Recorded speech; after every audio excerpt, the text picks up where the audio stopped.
Bar brought to you by Spencer Callahan Injury Lawyers. LA 21 12681. Offices in Baton Rouge.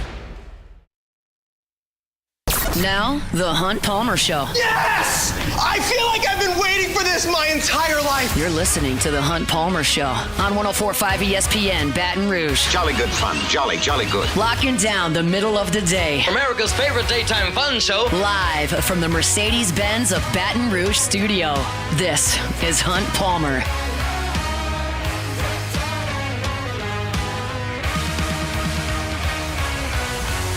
Welcome in. Hunt Palmer coming to you from the Mercedes-Benz of Baton Rouge studio downtown in the capital city on this Tuesday. That means we're brought to you by Plucker's Wing Bar. Hope your work week's off to a good start. Thanks for hanging out with us here on 104.5 ESPN Baton Rouge. Got Jacob back and Cassie Spazzali back there on the ones and twos. Ryan Kelly talked yesterday with the media about LSU's running game. We're going to get into some of that and how important that's going to be in Kyle Field on Saturday night. Glenn West to go 24/7 will be with us talking Tiger football in 30 minutes. Dennis Allen met with the media yesterday, kind of a normal game week for the Saints, which is a welcome sign. We've had Monday night games. We've had primetime games, Thursday night game last week. There's been a lot of non-traditional weekends, although this is a trip out to the West Coast. It's a little more traditional this time around, so we'll hear from Dennis Allen coming up in 45 minutes. We're going to do this moving forward in hour number 2 on Tuesdays, talk about the college football playoff picture as well as the Heisman odds as they start to come into a little bit more focus. Of course, Sharie Isheck with us at 2:30, talking all things Saints. Also, Pels get cranked up this week, so we'll chat with Sharie about all that at the bottom of hour number 2. Time now for our opening drive, brought to you by Genesis of Baton Rouge. And for that, we start to turn our focus to LSU and Texas A&M. I usually like to kind of easily wade into the weeks and maybe wait until Wednesday or Thursday, but this is just too big a game. Got to get into it and got to start right now. And I want to talk about kind of an ironic nature of this game. Because as you're all well aware, A&M and Texas, not big fans of each other. That's very, very clearly rivalry number one for them. Yes, Texas and Oklahoma are huge rivals. Yes, there are other rivals in the state that they've played forever and ever, amen, in the Southwest Conference and the Big 12. But Texas and Texas A&M is a big brother, little brother relationship, and it's one that gets them boiled in the hottest.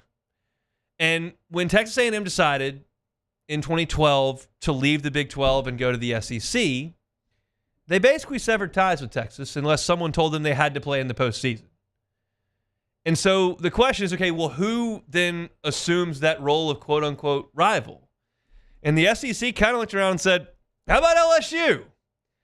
So they put LSU and Texas A&M on Thanksgiving weekend. LSU did have to play on Thanksgiving night, which was the Texas A&M tradition for a couple of years, and then they stopped doing that.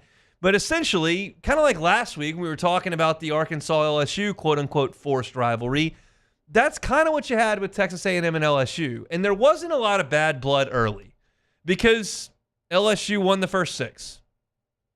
And yeah, 2012 and 2013, A&M did have Johnny Manziel and Mike Evans, but LSU put them in a blender, and so it didn't really matter. But you started to get the blood flowing a little bit when John Chavis jumped ship in 2014. And we've seen some weird stuff in this rivalry, some memorable moments in this rivalry. Of course, 2015, everyone in the stadium thought that was Les Miles' last game. He's doffing his cap to the crowd pregame. They carried him off the field after you beat Texas A&M. And then Joe Alleva takes podium and is like, hey, he's going to be back. We review things after the season. The season's done. I'll tell you now, he's going to be the coach. And I remember being in the parking lot for that. I was just stunned that was what we were hearing. And then you got 2018, where you go 7 overtimes, which is one of the more memorable games of the last decade in the Southeastern Conference. And then you had the fight that followed with Jimbo's nephew, and you had Steve Cragthorpe and Kevin Falk, and there was just a lot of people throwing hands around all over the place. And blame whoever you will, it looked like there was probably more to be shoveled on the maroon and white sideline, but it was an ugly scene no matter what. In any event, 12 months later, A&M came to Baton Rouge, and Joe Burrow put on the EAUX jersey, and that was as embarrassing a performance as you'll see from a visitor in Tiger Stadium. LSU ran them off the field 6 minutes into the game. Just an absolute annihilation of Texas A&M that night in Tiger Stadium. And then you could even go as far as to go, well, in 2021, A&M was pretty good. LSU was not that good. And Max Johnson leads the drive at the very end to win the game and then transfers to A&M. So, it's just, there were a lot of memorable moments, a lot of interesting moments, some bad blood here and there. But to call it, each school's chief rival would be a little bit disingenuous. And in the course of all of these events and all these years and all these games and all these results, what we haven't really had is one where both teams had astronomically high aspirations entering this game. A&M's best year was 2020, and LSU was terrible that year. You go back to 2012, where A&M did have that great 10-2 season and went to Tuscaloosa and won. Well, they had lost their SEC opener to Florida, and they played LSU at 11 o'clock in the morning earlier in the season, and LSU won the game. A&M already had 2 losses. It wasn't like this was some sort of huge matchup. LSU in 2019 was great, but they had already clinched the West at that point, and A&M was just okay.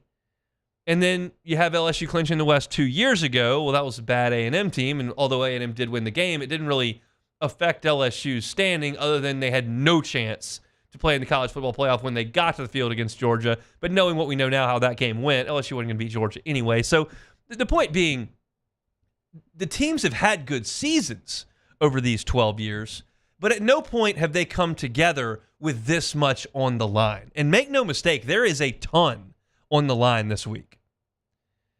It would surprise me if one of these two teams, which would have to be the winner of obviously Saturday's game, goes 8-0 in league play. It's possible. It is absolutely possible.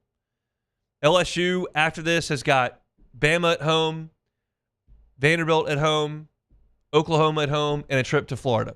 Absolutely, LSU could go 8-0. Would that surprise me a little bit if LSU were an 8-0 league team? It would surprise me a little bit. I didn't say it was impossible. I said it would surprise me. It would surprise me if A&M went 8-0. That would mean they'd beat LSU. They go to South Carolina and win. They beat Texas, even Florida. Oh, they already played Florida. They went to Florida. LSU's on the Florida side, but Florida's playing a little bit better now. It would surprise me. So you're going to get potentially lumped in with Texas, who's got 1 loss, and Georgia that's got 1 loss. And there are tiebreaker scenarios that would have to happen there. But the only team that's got a chance to go 8-0 is the one that wins.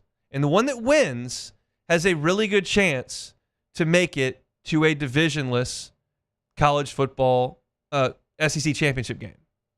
And LSU has the advantage of not having to play Texas and not having to play Georgia. So they would own the tiebreaker no matter who a 1-loss team would be if they beat A&M on Saturday. You drop a game to Florida, they're not going to be in the SEC championship race. Drop a game to Oklahoma, not going to be in the championship race. Bama, they've already got 2 losses. So if you're LSU and you win this game, all of a sudden, you've got a really good shot at getting to Atlanta. A&M, same deal. Might all come down to that Texas weekend where you lose to Texas, you lose that tiebreaker, and then Georgia beats you in a tiebreaker and you don't make it. But even still, A&M at that point would be 10-2 with the loss in opener to Notre Dame and the last week to Texas. They're probably in the college football playoff. Both of these teams have massive goals and aspirations in front of them, and they were not 2 teams when everybody met in Dallas for SEC Media Days that everyone had pegged for that. Sure, there are some College Station folks and A&M grads that were hopeful they could make the college football playoff, and certainly there were plenty around here that thought 10-2 was on the table and that LSU could make the college football playoff. But LSU and A&M were not thought of in the same breath as Georgia and Texas and probably Alabama and probably Ole Miss by a lot of people. Now all of a sudden, it's all eyes on LSU and A&M in Kyle Field. There's going to be so much good in college football that goes on that field. LSU's classic uniforms, I like the Aggie Warhem. I think A&M's uniforms are okay. They're wearing black this week, which will make them look stupid. But it's going to be a jam-packed house, an incredible environment, 2 traditional programs, one with more success than the other, but traditional nonetheless, and a ton on the line. And while some of you may despise A&M and some of you have to, reserve that disdain for Alabama and for Florida and for Ole Miss and for Auburn, and you don't have enough bandwidth to go as far as A&M, no matter what, you're locked in for this one. And no matter how A&M fans feel about Texas today, or feel about Oklahoma, or feel about Alabama, or even to go in-state to Texas Tech and Baylor and whatever the case may be with those old Big 12 foes, this weekend it's all eyes on LSU.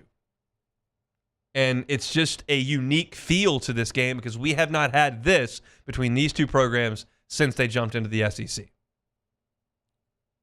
It's going to be a wild one on Saturday.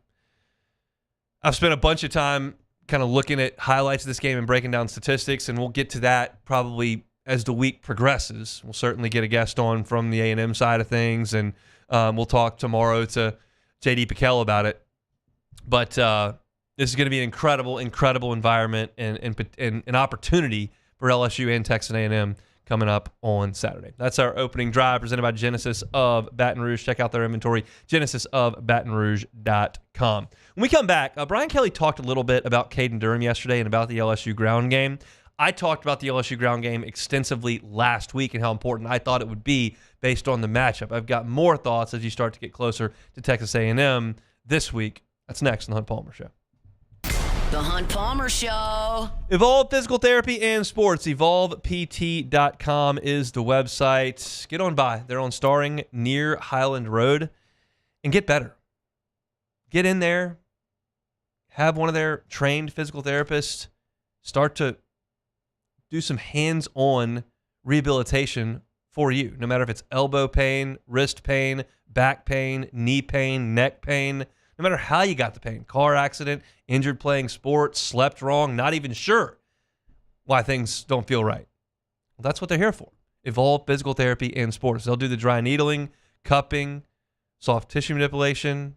They've got isokinetic testing to measure how your muscles are responding to the physical therapy, and they'll make sure you're getting back to being your active self. If you're a youth athlete, there's a youth athlete in your home. If you're somebody that's middle-aged, that's just trying to get back to working out every day but can't because of the pain that you feel, Evolve Physical Therapy and Sports is where you need to go. Robbie Bolton's been at this for 2 decades, and professional athletes have trusted him with their bodies. If Kevin Gaussman and Anthony Renato feel good enough to go to Evolve Physical Therapy and Sports, I feel like you can probably do it too. Check them out online, EvolvePT.com, EvolvePT.com. It's Evolve Physical Therapy and Sports, EvolvePT.com. Bayou Chrysler Dodge Jeep Ram can get you in a new 2024 Ram 1500 truck for only $32,898. $32,898 for a new Ram 1500 truck. All new Bayou Automotive vehicles come with a complimentary 7-year powertrain warranty. The crew at Bayou Automotive is going to do right by you. I've been doing business with Luba for 25 years. They're dependable, trustworthy. It's just the attention to detail with our clients. Our folks have years and years of experience.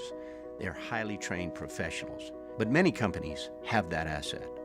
What I'd like to think makes Luba a bit different is that we use those talents in a way that truly is dedicated to serving the needs of the folks who depend on us. The Windsor Senior Living Community in Mandeville, Louisiana is a beautiful, vibrant apartment community geared towards seniors. They are nestled right in the heart of Mandeville, where seniors live a more carefree lifestyle in spacious apartments with the peace of mind that comes from having a little extra help. Call the Windsor at 985-624-8040 to schedule a lunch and tour. Come see how the Windsor can be your passport to peace of mind.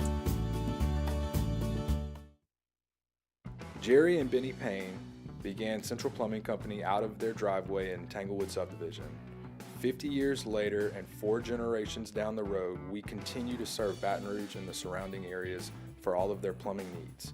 Residential, commercial, industrial, or hospitality, Central Plumbing is here 24/7, 365. We want to thank our customers, family, and friends for 50 years of success. And looking forward to 50 more.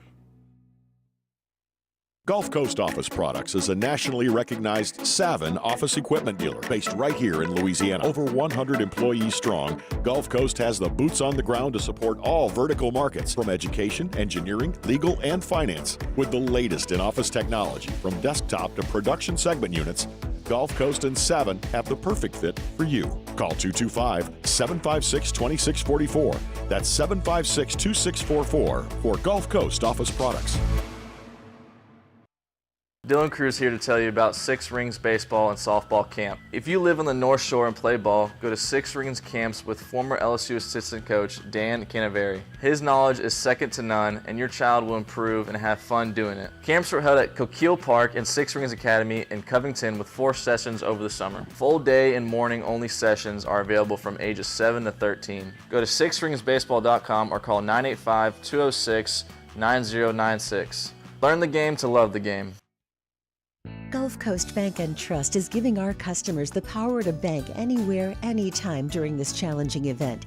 And we're right there with you. Our mobile banking app. You're listening to The Hunt Palmer Show, brought to you by Gulf Coast Office Products.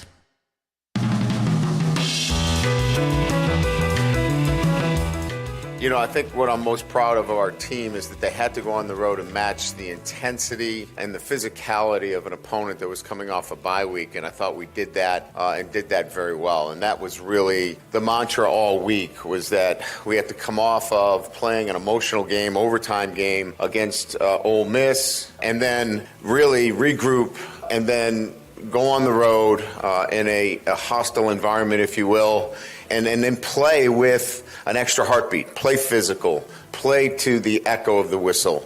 It was a team that had showed itself on film as one that played that way, and then we had to match it, and I thought we did a great job.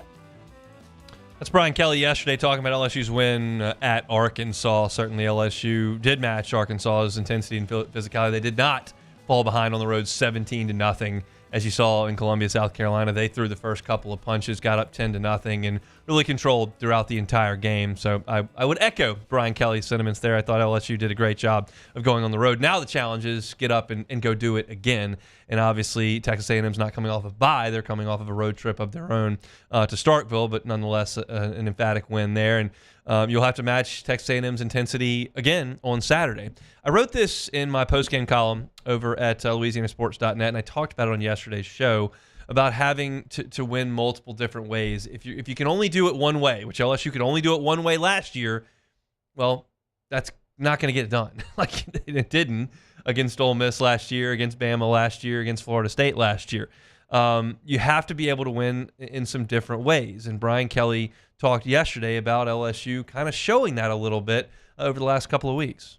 Trying to find that consistency is really about balance and being good in both phases, running the ball, throwing the ball, stopping the run, being efficient in terms of pass defense. Those are areas that we've worked hard. So winning for me is about how you can get to a level of consistency at all phases. And we're getting better at that. We had some glaring weaknesses in one of those phases or another, and we're shoring those up as we go through the season.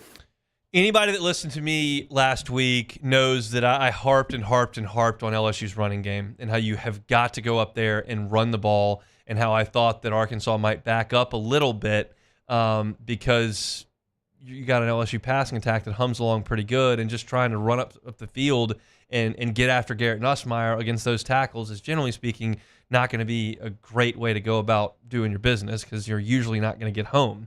And Arkansas didn't have a sack. Now, they did put some heat on Nussmeier early in the game, but LSU ran it enough to keep him honest. And one thing I noticed in looking at the stat sheet today is that LSU has run the ball more in their 2 true road games than any of the other games. Against Arkansas, LSU ran it 37 times. That was their most running plays all year.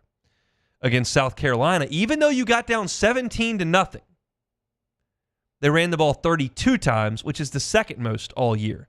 LSU's highest outside of those two was 28 against UCLA. So it's not a massive discrepancy, but I do think there is something to that, especially when you consider that LSU fell behind at South Carolina, that they still committed to that running game, and Caden Durham had that breakout game. it's just something you have to do on the road. As good as LSU is in pass protection, as good as Garrett Nussmeier has played, as good as Kyron Lacey is and Mason Taylor is, and as solid as LSU's passing game has been all year, if you become too predictably pass happy on the road, it's a bad recipe because it's harder to hear the snap count. How many false starts did LSU have? Well, I know the answer. They had 6 in the first half, plus a snap infraction, 7 pre-snap penalties in the first half at Arkansas. And it's just easier for the home crowd to impact you in the passing game than it is in the running game. And I think just taking the ear out of the ball and shortening the game and maybe killing the buzz in the crowd by consistently running the ball is just something you have to do on the road. And LSU accomplished that with 158 yards on 37 carries at Arkansas, and at South Carolina, 132 yards on 32 carries. Only the South Alabama game, which is obviously a massive outlier, did LSU run the ball better than those 2 games. So that's, again, one thing they're going to have to lean on this week as they go to College Station. The run game has to continue to show up. And Caden Durham was good in the game against Arkansas. We know he went down with the dislocated toes against South Alabama. We know he wasn't effective against Ole Miss. How much of that was Ole Miss's defense? How much of that was him being gimpy? I don't know. But he was a little bit better this week against Arkansas. And Brian Kelly talked about his true freshman running back and how proud he is of the effort he gave. I'm really impressed with a freshman running back that is not playing at 100%, but in there playing with grit and toughness and just the kind of resolve that he has. A lot of guys would not be in the game. He's playing at about 80-85%, but he's got great vision, he's got toughness, keeps his legs moving, and injuries are hard to deal with at any position, but when you're a running back and you've got an injury and you're still fighting through it, I think it says a lot about the young man, and really proud of him. Mississippi State busted a couple runs up the gut on Texas A&M. That A&M front's good. It's a good defensive front. They'd like to have Walter Nolan, I'm sure, but they're good up front. And LSU's going to have to lean on him a little bit and try to run the ball. And Durham's been the only consistent threat as long as he's been out there. Of course, he didn't really play in the USC game, but since then, he's been a real factor when he's been available. I would imagine he's only going to be better on Saturday in terms of his health than he was this past Saturday. I don't know that he's hurting that injury more by going out there and playing. He showed some speed. He showed a little bit of burst. I'm confident that he's going to be ready to go on Saturday. How well can they block for him and allow him to get going will be the question. But this is what we talked about yesterday, and I'm not backing off of this, obviously. Statistics are what they are. He had 21 carries on Saturday. And then Caleb Jackson and Josh Williams, he'd have 5. That tells you what you're looking at here. This is their number 1 running back. And he's asserted himself, and he deserves that. And they've got to use him on Saturday against a good front that Texas A&M has. I thought the run game looked good on Saturday. We talked about that on yesterday's show as well. And Brian Kelly mentioned the cohesiveness of the running game and what that looked like against Arkansas. I felt like what was better was the cohesiveness of the tight ends, the wide receivers, quarterback getting us in the right plays, back seeing it better. There was a cohesiveness. We were disconnected at one of those junctures at one time or another when we were struggling running the football. It wasn't just the 5 guys up front. It was something else that was going on. We got the connection of all of those guys in unison this past weekend because we've been spending so much more time on it in practice. So we'll continue to do that because it's beginning to pay off. And we need that running game for us to continue to have the balance we need on offense. As I often discuss, y'all don't tune into this radio program here to hear me break down the X's and O's of the gap scheme run or counter or power or blocking. Like that's not my corner of the store, okay? And I'm not even going to try to do that because that's just not why I'm here. What I can tell you is that Jacob and T-Bob talk about this in the morning and that Brian Kelly is going into some depth there about what he saw on tape and from the sideline in LSU's running game struggles and what's getting better. And I can't help but continue to feel immensely confident in Brian Kelly and his staff's ability to progress over the course of a season. The only facet of LSU's team that is not improved start to finish in a specific season, LSU never got better on defense last year. And that's one of his 2.5 years, so that sample size is reasonably large. But it appeared, and now based on what goes on Twitter in terms of the former defensive coordinator and old coaches, and Mekhi Wingo's tweeting now, and things just flat broke last year on defense, and there was no chance to fix it. None. I can't go into specific detail because I don't know, but there's enough circumstantial evidence and stuff on social media and moves that were made, and far too many guys on that field Saturday night in white jerseys and gold. No, they had white helmets on. Amazing. In white, that were on the field last year when LSU could not stop a nosebleed. And now they're holding teams to no touchdowns in the second half 2 weeks in a row. So they are both sides of the ball and special teams, which we talked about yesterday. They improve. And that is, in my estimation, the hallmark of a great coaching staff. And I think LSU has a great coaching staff. The defensive development has been amazing this year under Baker's coordination with Raymond and Peoples and Davis up there coaching. And that's been amazing to watch. And now the running game has taken some steps. And that wasn't there early in the season. And that's Brad Davis, and that's Frank Wilson, and that's Brian Kelly, and that's Joe Sloan getting it fixed. And while they're in the process of fixing it, they're going to South Carolina and winning. They're beating Ole Miss at home. They go on the road in an amped-up Arkansas environment. It's not like they have to take a bunch of lumps to get better. And so that, in a nutshell, gives me confidence in this program moving forward. They may win on Saturday. They may not. They may make the SEC championship. They may not. They may make the college football playoff. They may not. But just evaluating the natural progression of all these teams has been amazing. If you want to circle that back to the front and go, yeah, well, they lose the opener every year. I'm not arguing with you on that. That is getting old. And that's a combination of not being ready to go and a schedule that's not very forgiving. And something's got to give there because that's not acceptable. But on the same hand, as I break that down and say that's not acceptable, just watching over the course of 9, 10, 11 weeks what Brian Kelly and his staff are able to do from a coaching perspective, a development perspective, a game planning perspective, and an execution perspective, it's really good, y'all. It is really good. And LSU, sure, may catch a break this year. You don't play Georgia. You're not going to Athens. You're not playing Texas. There could be, you're not going to Tuscaloosa. You got a fairly favorable draw for a schedule, and that's okay to say. There are plenty of teams that got a favorable schedule. A&M got a favorable schedule. Texas got a favorable schedule. Ole Miss has got a favorable schedule. So that's just part of it. Florida didn't. Oklahoma didn't. And I would argue Georgia having to go to Austin and to Tuscaloosa is a little tough. But I just, big picture, I look at different aspects of LSU's team and see improvement week to week. And that's one of the main things you've got to ask from your coaching staff, and LSU is absolutely getting it. They're going to have to be good coming up on Saturday against these Texas A&M Aggies. We'll talk about that and some more with Glenn West, Go 24/7, when we come back. The Hunt Palmer Show.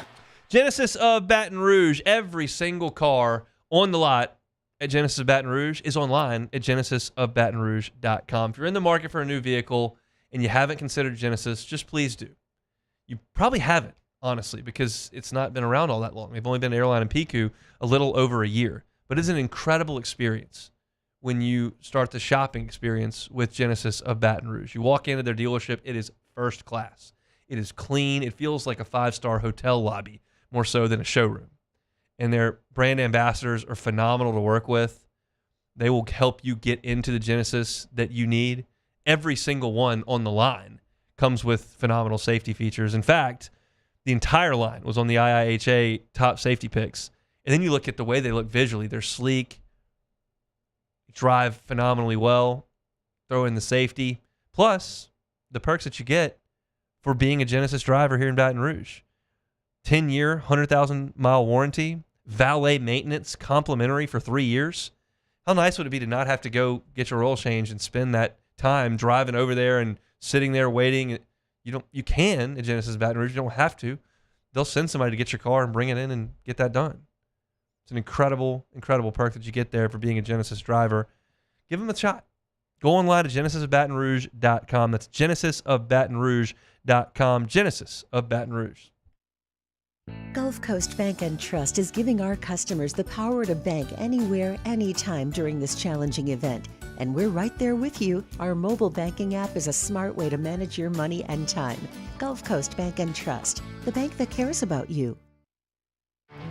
There it is, the extra mile, on the border of expected and extraordinary, for those willing to go further, like vans customized for work or play, with safety and tech to keep you connected, supported by a 5-star sales, service, and finance team, and backed by the 1-star you know. So go the extra mile. It's never crowded, because so few have what it takes to go there. Mercedes-Benz Vans. Join us at Pro Dreams in Mandeville for our special event, A Day of Champions. Meet LSU National Championship winning head coaches Jay Johnson, Skip Bertman, and Paul Maneri. Don't miss your chance to purchase authentic sports memorabilia, autographed by the champions themselves. It's the perfect opportunity to celebrate LSU baseball and take home a piece of history. Visit pro-dreams.com to get your tickets. See you there. Breck teamed up to reimagine your parks, and you imagined big. With your help, we went to work, creating 12 beautiful community parks across the parish. A family-sized water park, miles and miles of trails, and parks just for your dogs. There are more places to splash, to explore, to run wild, and even soar. You imagined, we delivered. Gold. Breck, your #1 park system in the nation. At Luba Workers' Comp, our journey began over 30 years ago with a simple belief. Our clients come first. At Luba, our business has always been focused on people, not policies. Through every success and challenge, we've continued to grow because we've stayed true to our values, committed to providing you with genuine dependability. Because your well-being is more than a priority. It's our purpose.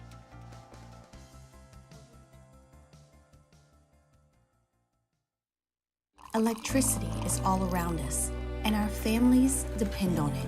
Every day is sparked by the power of a cold drink or a warm meal, a movie night, and a comforting light at the end of a dark hallway. From sunrise to sunset, playtime to bedtime, our team is ready to take care of your electrical needs.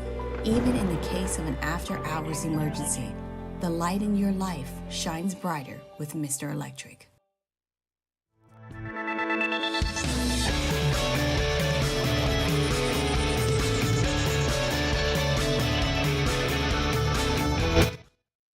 This is the Hunt Palmer Show, brought to you by Gulf Coast Office Products.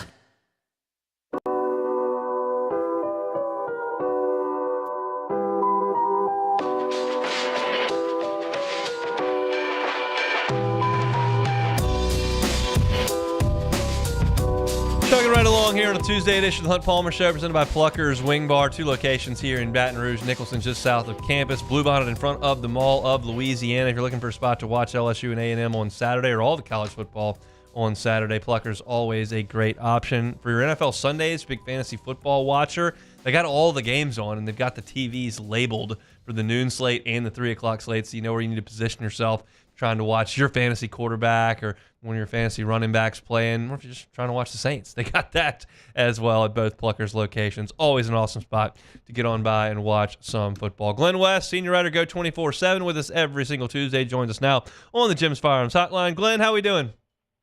I'm doing okay, Hunt. How about yourself? Doing all right. I know you're battling some voice issues, so we appreciate you jumping aboard here and chatting with us. Were you surprised at how thoroughly LSU dominated on Saturday? I was. I mean, I thought that this would probably be another one of those kind of, running out kind of games where they really had to be physical and just kind of slog their way into a win. You think just watching this team the last 5-6 weeks, they've been in a lot of these tight games, a lot of these close SEC games, but I came away from that game just so impressed by this defense. I mean, they really clamped down when they needed to. They really kind of kept, I think, this thing from potentially getting out of control. I thought that Arkansas did a nice job of driving down the field a couple times on them, but they held them to field goal attempts. They didn't allow them to get in the end zone. And then in the second half, I thought they just completely showed their will in that second half, starting with Whit Weeks' play. Don't know that there's been a play this year that has kind of completely flipped the game around so quickly. But I mean, in a matter of like 10, 20 seconds, I mean, it was like, all right, Arkansas's got a chance to go down to drive. Oh wait, no, they're down by 2 scores now. And it's pretty much curtains from there. So really impressed with the defensive effort. I thought offensively it was great to kind of get you going with the run game. I thought Caden Durham ran the ball hard, had 21 carries. I think you're going to see a lot more of him going forward. And I thought he really answered the bell, still not being 100% from what Brian Kelly has told us. So very impressive performance from the true freshman, and just an overall really spectacular night for LSU to kind of get out of there with a win and do it so convincingly. Defensively, on the defensive line, we don't call a lot of defensive tackles names. Do you feel like they're getting quality play from the defensive tackle spot? I do. I mean, I think that they're doing a nice job getting some push up there. I think Gio Paez has certainly shown that he can handle with the big boys in the SEC. We've seen Ahmad Bro get in there. Dominic McKinley played, I think, 7 or 8 snaps, and JVR Suggs has been in there. So I think that they've done a good job of maybe allowing, of kind of filling those holes so that the linebackers behind them can kind of really come up and finish the job. And I think that's been really the improvement you've seen the last couple of weeks. They've been tackling much better at the line of scrimmage. I think Whit Weeks and Greg Penn have done a phenomenal job of filling those run gaps and doing their part and kind of slowing the run games down some. So it starts up front with the defensive tackles kind of being physical, and then it's on the linebackers to kind of come from behind and helps kind of finish off those plays. And I think they've been really working in unison these last couple of weeks and done a really nice job. How do you feel about the way the corners have played? I think they're playing better. I mean, I think now that you have Zy Alexander back in there and you got him opposite of Ashton Stamps, I think that's kind of your 1-2 punch there. I can't recall if they subbed anybody in at cornerback last weekend. I mean, maybe there were a couple snaps where there was a P.J. Woodland sighting or J.K. Johnson here and there, but those two I think have held up pretty well. Look, I think probably the biggest deficiency they had in the first half of the Arkansas game was they just allowed so many plays in the middle of the field to get open. I mean, the receivers were wide open in the middle of the field, and I thought they really shored that up in the second half. Linebackers and cornerbacks and safeties really working hard and in unison. And I thought really the play that kind of got this secondary into it a little bit more was that big hit that Sage Ryan had. I thought that, that the defense really kind of found some energy and some extra fuel there after that big hit. And it was one of those hits, man, where you look back at some of the old LSU defenses of old and think, man, that's exactly how Jamal Adams used to hit guys, or Eric Reed, or Tyrann Matthews. So I think they're starting to really buy in with this coaching staff, showing some confidence and building on their momentum that they've been able to accumulate over the last couple of weeks.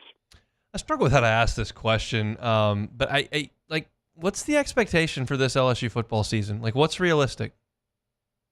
Yeah, I mean, look, I think Atlanta is realistic right now. I know that's probably being a little bit of a homer in terms of just watching this team the last couple of weeks, but they've just been able to win in so many different ways now. I think they've learned how to win these close games where maybe they're not playing at their best. They've obviously shown that they can play a little bit more consistently for 4 quarters in that Arkansas game. But I think I go back to what I said a couple of weeks ago. I think I said it on your show and a couple others that I did, but these 2 games between Arkansas and A&M were really going to tell us a lot about this team. They got one leg of that done. They've got to go into College Station in another really hostile environment. That crowd's going to be really into it. I think it's a A&M team that's really been kind of ahead of the game or ahead of its own pace here. after 7 weeks of their first year under Mike Elko. So it's going to be extremely important for LSU to come out focused and kind of not have those self-inflicted mistakes that they've been prone to here at times. And so this is still not a flawless team. This is a team that has, several deficiencies in it. But I think you can make that case for pretty much every other team in the SEC this year. I mean, every team has shown some weaknesses throughout the course of the season, and LSU is sitting here at the top of the conference, halfway through the season. So I think if you're Brian Kelly, if you're LSU and these players, you take that 10 times out of 10 and you try to continue to work on some of your weaknesses and see if you can't try to make another, kind of second half push here towards an SEC championship appearance and potentially a playoff spot. You mentioned it's not a flawless team. There are some issues. What issue concerns you the most entering this game against Texas A&M? Yeah, I think it's probably the penalties, the offensive line, the offense as a whole. I mean, that really was a concern for me last weekend watching that game. I mean, the offense had a chance to really put that game away earlier than they did. There's so many self-inflicted mistakes stalled out those offensive drives. I don't think you can do that again this weekend and expect it to be as clean of a blowout against a really, I think, strong, stout Texas A&M defense. So, this is going to be an important game for the mentality of this team in terms of offensively not making those mistakes, getting off the field on third down on defense, which they've done a much better job of. But I think for me, it's cleaning up those penalties. That was you could chalk it up to an aberration, but this has been a very heavily penalized group for most of the season, and it's cost them at times. It's cost them from I think having a little bit of a better offense than what they've shown in the stats. So if they can clean those up, continue to move the ball with Nussmeier, stay mistake-free. I thought that was really important for Nussmeier not to have any turnovers in this last game. So kind of continue to build on that and eliminate the mistakes, and I think LSU should be able to get out of there with a win. Yeah, that's my next question. I mean, do you think they win? You mentioned turnovers. I can't help but think that because these two quarterbacks have turned it over a good amount this year when they've been out there. Nussmeier did not this past weekend. Obviously, Wigman did. Do you think LSU gets out of there with a win?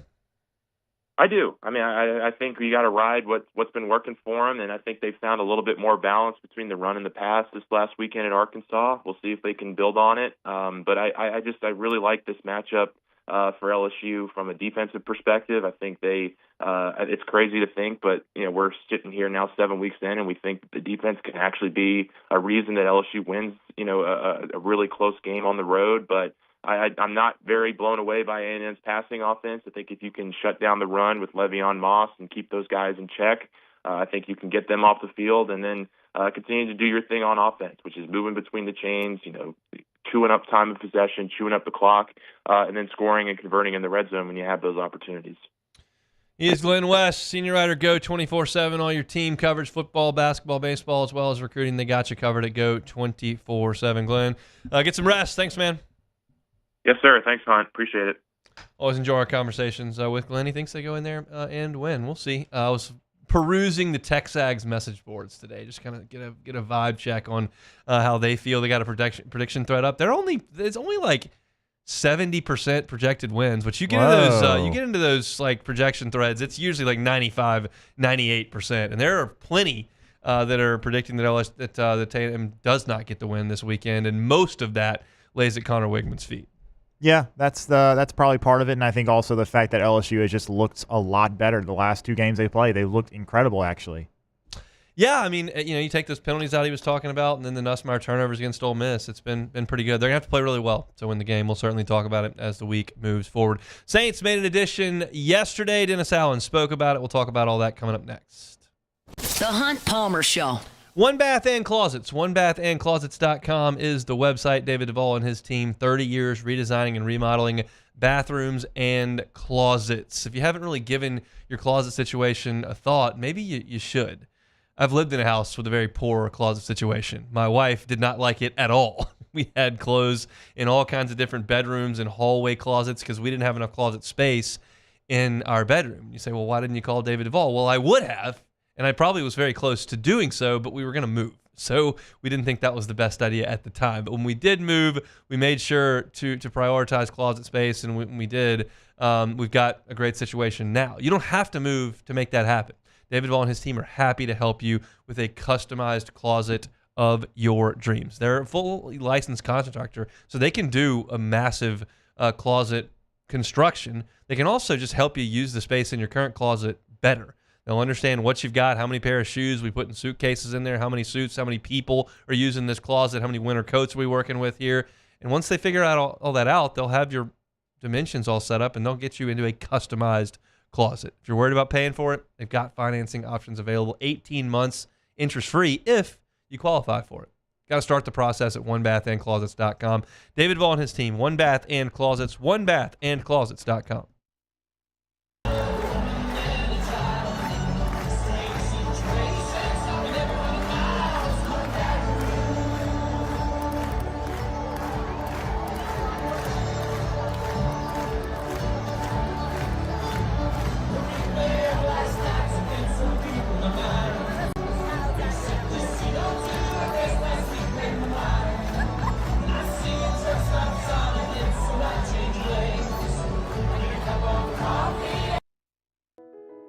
I've been doing business with Luba for 25 years. They're dependable, trustworthy. It's just the attention to detail with our clients. Our folks have years and years of experience. They're highly trained professionals, but many companies have that asset. What I'd like to think makes Luba a bit different is that we use those talents in a way that truly is dedicated to serving the needs of the folks who depend on us. Hey, it's Matt Moscona. For years, you've heard me tell you about Insurance Network of Louisiana, helping you find better coverage for less money. But it's not just for your home and auto. They also offer commercial property. So, retail stores, professional offices like doctors, dentists, attorneys, clothing boutiques. Insurance Network of Louisiana can find you better coverage for less money. They service the entire state of Louisiana, and they're local. So call today at 293-0450 or lainsurance.net. Jerry and Benny Payne began Central Plumbing Company out of their driveway in Tanglewood subdivision. 50 years later and 4 generations down the road, we continue to serve Baton Rouge and the surrounding areas for all of their plumbing needs. Residential, commercial, industrial, or hospitality, Central Plumbing is here 24/7, 365. We want to thank our customers, family, and friends for 50 years of success. And looking forward to 50 more. Gulf Coast Office Products is a nationally recognized Savin office equipment dealer based right here in Louisiana. Over 100 employees strong, Gulf Coast has the boots on the ground to support all vertical markets, from education, engineering, legal, and finance. With the latest in office technology, from desktop to production segment units, Gulf Coast and Savin have the perfect fit for you. Call 225-756-2644. That's 756-2644 for Gulf Coast Office Products. Dylan Cruz here to tell you about Six Rings Baseball and Softball Camp. If you live on the North Shore and play ball, go to Six Rings Camps with former LSU assistant coach Dan Canaveri. His knowledge is second to none, and your child will improve and have fun doing it. Camps were held at Coquille Park and Six Rings Academy in Covington with 4 sessions over the summer. Full day and morning only sessions are available from ages 7 to 13. Go to sixringsbaseball.com or call 9. You're listening to The Hunt Palmer Show, brought to you by Gulf Coast Office Products.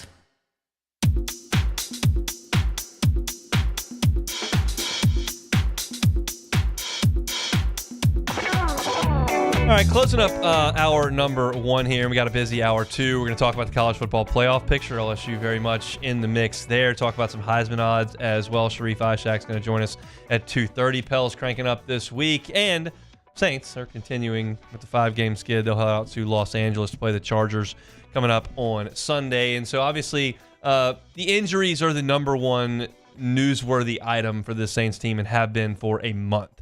So I want to start at wide receiver with one of the guys who was on the team previous to yesterday. That's Chris Olave, and obviously suffered that concussion, and Dennis Allen gave an update on him going through the protocol. Yeah, I mean, there's certain steps that you have to go through, and part of that is practice related. So, but he's in the protocol. He's progressing through the protocol. We're going to take those steps as defined by the league, and then we'll go from there.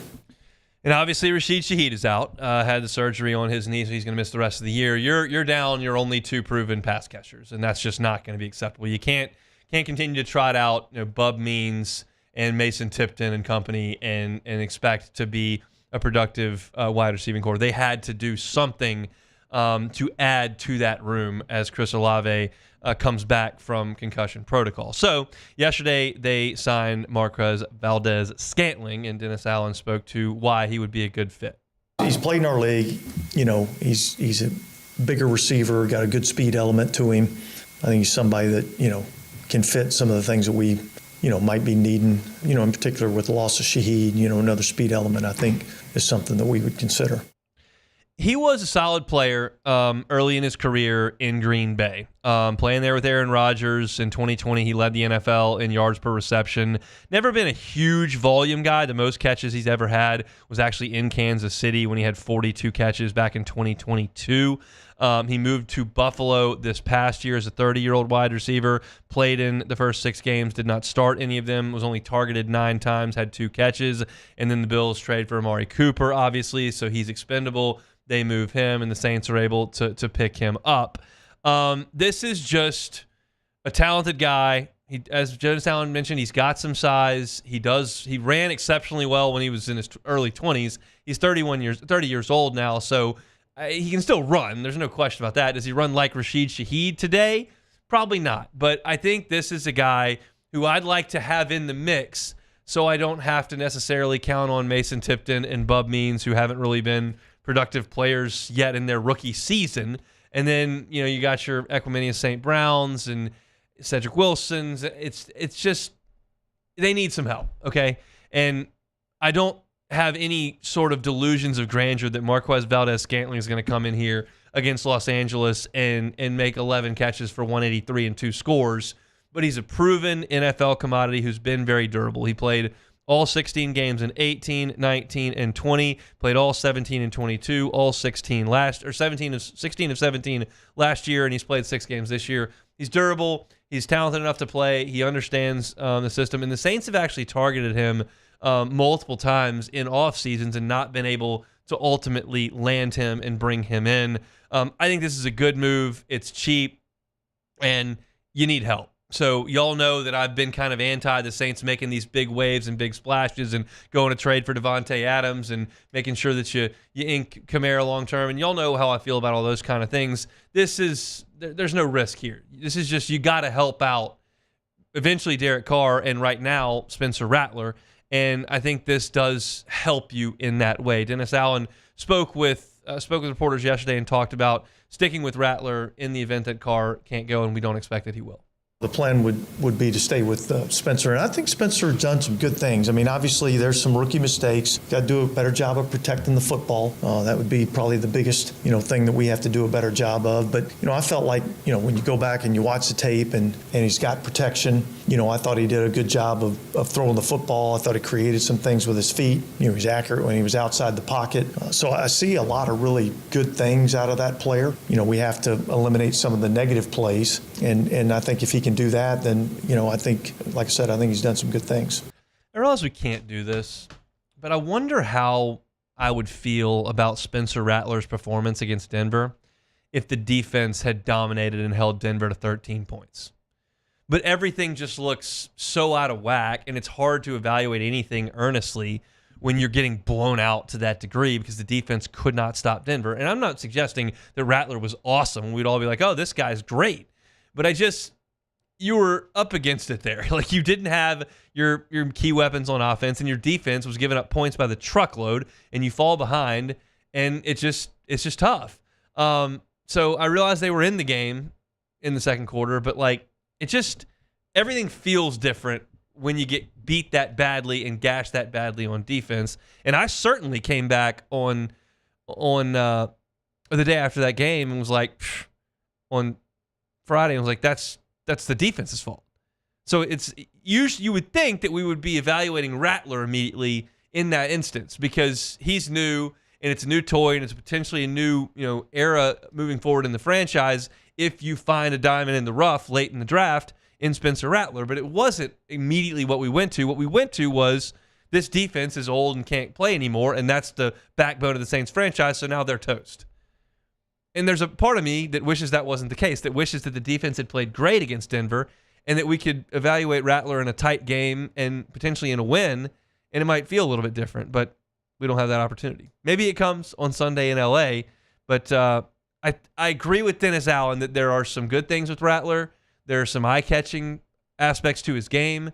He's athletic. He's got a good arm. He throws well on the run, but you can't turn the ball over. And unfortunately, rookie quarterbacks turn the ball over, and Spencer Rattler turned the ball over. So got to clean that up, got to get that fixed, and hopefully Marquez Valdez-Scantling can help and Olave can come back in short order, and things can start to move in the right direction as the Saints get a couple of interior offensive linemen back and potentially Taysom Hill as well.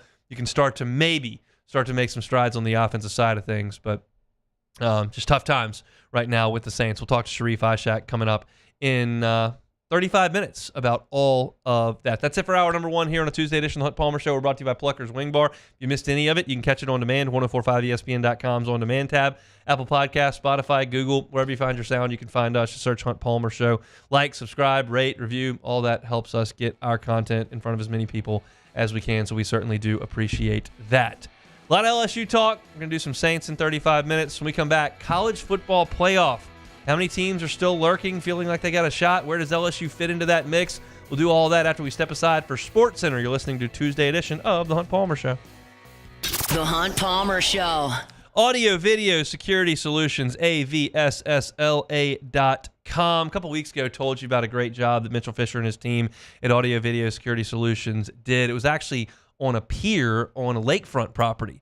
If you're someone or someone in your family has lakefront property, whether it's Diversion Canal that way or False River back that way or wherever the case may be, and you struggle with the Wi-Fi down there and trying to sync it up to the house and all that can be kind of an issue, well, Mitchell Fisher and his team have done it, and they can do it for you. If that's something you're interested in exploring, you're not really sure what it is you want to do, but you know that it's not working right now, Audio Video Security Solutions needs to be the first call you make. Check them out on Instagram. You can see videos and pictures of some of the great work that they've done. It's AVSS_BR. You can also check out all that great work at AVSSLA.com. Mitchell Fisher's cell phone is what I give you every single day. That's where this process starts, not some recorded line. Nope, Mitchell Fisher's cell. It's 225-439-7920. You call the owner of the company, and he gets you started with Audio Video Security Solution. Whether it's your audio like I'm talking about, whether it's your video, mounting televisions, outdoor televisions, all that kind of stuff, or the security of your home or your business, AVSS can help you with it. Audio Video Security Solutions, AVSSLA.com.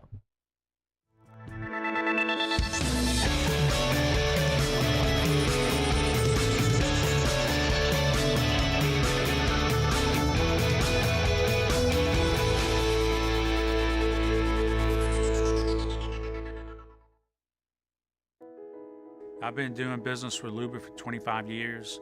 They're dependable, trustworthy. It's just the attention to detail with our clients. Our folks have years and years of experience. They're highly trained professionals, but many companies have that asset. What I'd like to think makes Luba a bit different is that we use those talents in a way that truly is dedicated to serving the needs of the folks who depend on us.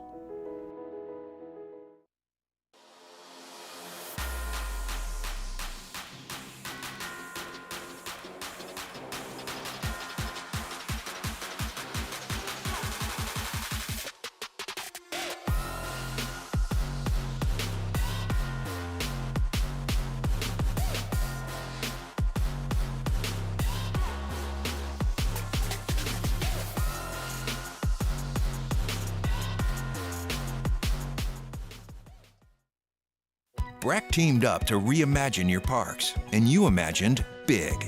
With your help, we went to work, creating 12 beautiful community parks across the parish.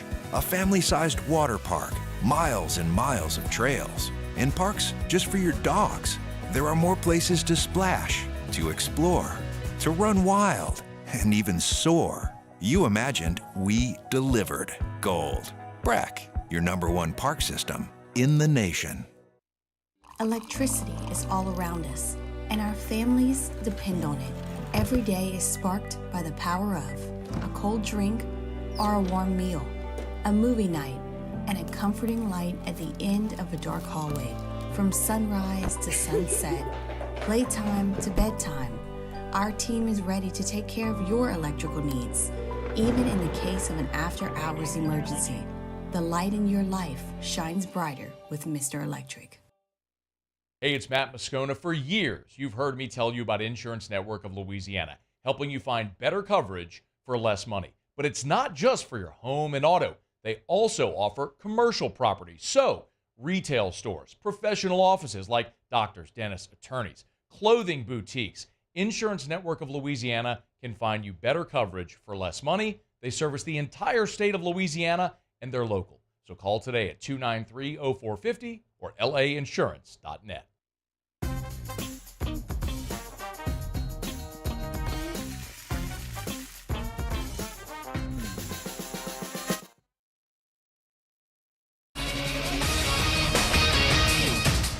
I'm Christine Lisi. NBA opening night tonight. Celtics will raise their 18th championship banner, receive their rings, and then take on the Knicks. 7 Eastern, ESPN Radio.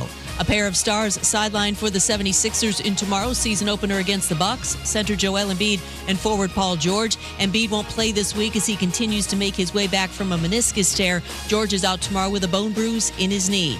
The Sixers and Embiid thinking big picture regarding his health, explains ESPN NBA insider Shams Charania.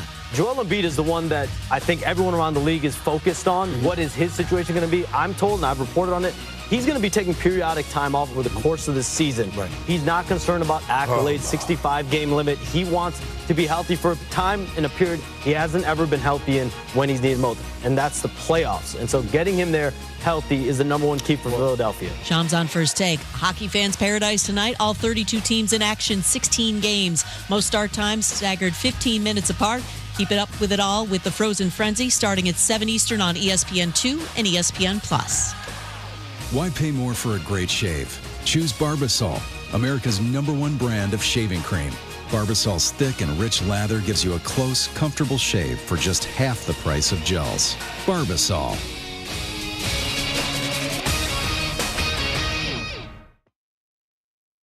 Hunt Palmer Show. Yes! I feel like I've been waiting for this my entire life. You're listening to the Hunt Palmer Show on 104.5 ESPN Baton Rouge. Jolly good fun. Jolly good. Locking down the middle of the day. America's favorite daytime fun show. Live from the Mercedes-Benz of Baton Rouge studio. This is Hunt Palmer.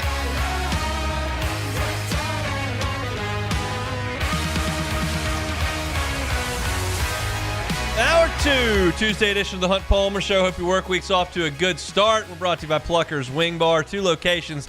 Nicholson, just south of campus. Bluebonnet in front of the Mall of Louisiana. I'll be at Plucker's on not Bluebonnet. That's not where I'll be. I'll be at Plucker's on Nicholson tonight, 8:30 sports trivia. Very much looking forward to getting out there. Come on by. Grab a team. Come by yourself. Drink some cold pops. Eat some wings. Win some gift cards. Always an enjoyable time there at Pluckers on Nicholson. We'll have you out of there by 10 o'clock. 8:30, sports trivia tonight at Pluckers. All right, let's take a snapshot, as we're starting to do every Tuesday now on the show, of the college football playoff picture. We're still 2 weeks away from the initial college football playoff rankings. So it'll be after LSU's bye week, before the Alabama game, when those first playoff rankings come out. Usually we talk about teams individually and then go back and see how many there are. I find in my extensive research this morning, there are still 18 teams that probably feel pretty good about a playoff berth.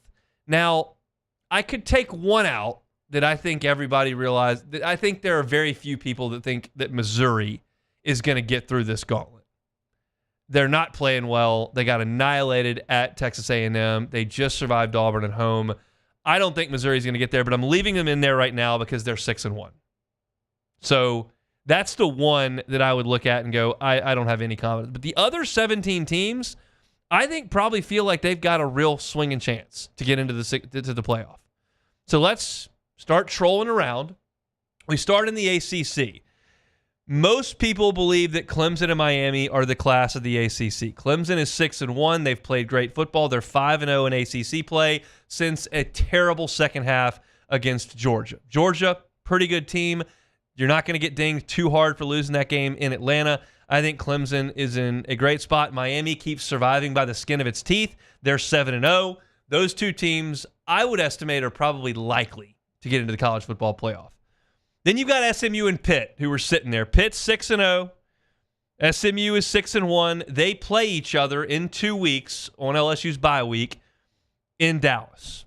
And that means somebody's going to lose, obviously. And if that's SMU, it'll be their second loss, and you can probably start to turn the page on them.